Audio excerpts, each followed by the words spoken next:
Welcome to the Physical Science Connection. Today's lesson is on Newton's 3 laws of motion. Okay, so up to this point, we've talked a great deal about motion, the way to describe motion, how to measure and calculate motion, even how to graph motion. What we want to look at now is how different laws govern how objects move. So we're going to look at Newton's 3 laws today. And the first law is the law of inertia. The second law is the law of acceleration. And then the third law is the law of action-reaction. And we're going to see how all of these laws apply to different activities that you see from day to day. Okay, so if we look at Newton's first law, it states that an object in motion will stay in motion, and if it's at rest, it will stay at rest until another force changes the motion or the lack of motion in that object. So I have 2 examples here. In the first example, I have a car, and we are all familiar as to what happens when we press on the brakes. The brakes cause the car to slow down, okay? That would be the force, the greater force exerted on the object causing its motion to change. So by the time we hit a stoplight, we should be completely stopped in that vehicle, okay? Now, the amount of force that is necessary is going to depend on the mass of the object. All right, so if you have an object that has a great mass, then that means that its inertia or its resistance to change will be great as well, which just means that you have to apply enough force in order to change that direction or to change that motion. Okay, same thing with a house. A house is not moving. But if there, for instance, is an earthquake, then that's going to cause a change in the home's motion. Okay, same concept here. Depending on the mass and the force, that will dictate, the amount of destruction that is going to occur. So, on the other hand, if we have an object such as a penny, the penny has a lesser mass. That means its inertia will be much smaller than a car or a house, and it will be much easier to change its motion or lack of motion because its inertia is not as great as the 2 examples above.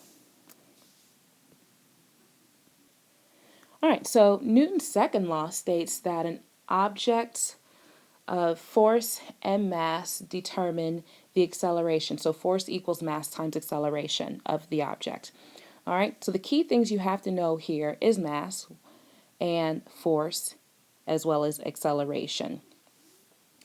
When you have an object that has an increased mass,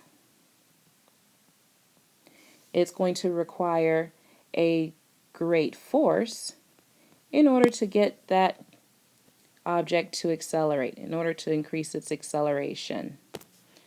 All right. However, if we have an object with a lesser mass, if you notice we have in both our visuals, we have a wheelbarrow filled with money, and then we have a wheelbarrow filled with that block. So our picture below here has an object with a lesser mass, which means that it requires a lesser force in order to get it to accelerate. Okay? Think about this when you're going to the grocery store. The amount of force that you have to exert on the grocery cart when the grocery cart is empty is quite different than the force you have to apply when you are getting ready to go to the checkout and it is filled way up to the top.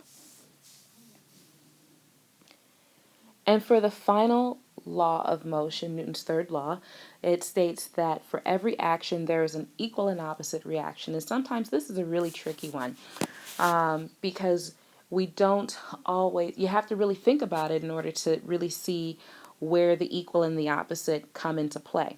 So I have on here an example of an elephant, and this elephant is just walking. Okay, but what is happening here is that the elephant is exerting a force onto the ground. Okay, elephant's pushing forward on the ground, and then while the elephant is doing that, the ground is pushing right back up onto the elephant and helping push him forward or along. So you have an equal and opposite reaction here. In the second example, this is something that we like to avoid, and that's getting into car accidents. You have two vehicles. Momentum comes into play here, and remember, momentum is equal to the mass of the object times its velocity.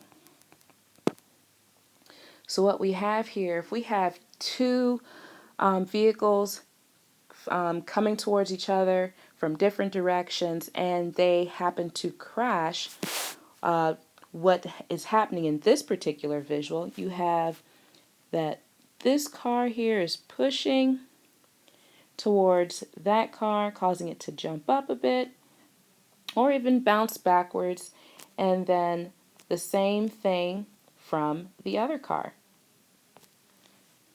The other car is going to hit with the same amount of force, causing it also, the reaction from the other car is that it's going to cause it to bounce back as well.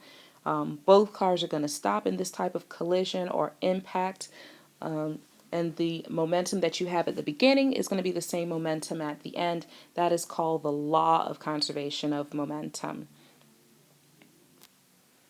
Okay, so we've looked at the three laws of motion, looking at inertia, acceleration, and action reaction.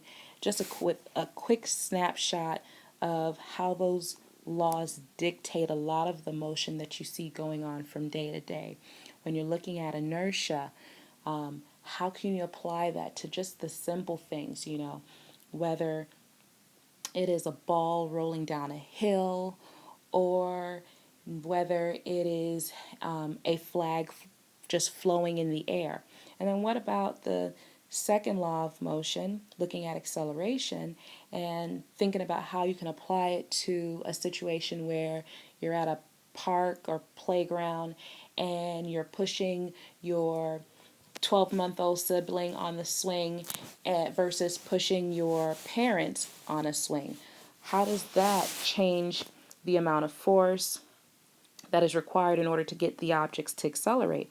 And then looking at the third law of action and reaction, how can you make sense of that law looking at a rocket ship taking off or even hammering a nail into a piece of wood? So I hope that these examples and then these questions have helped to make sense of Newton's laws of motion.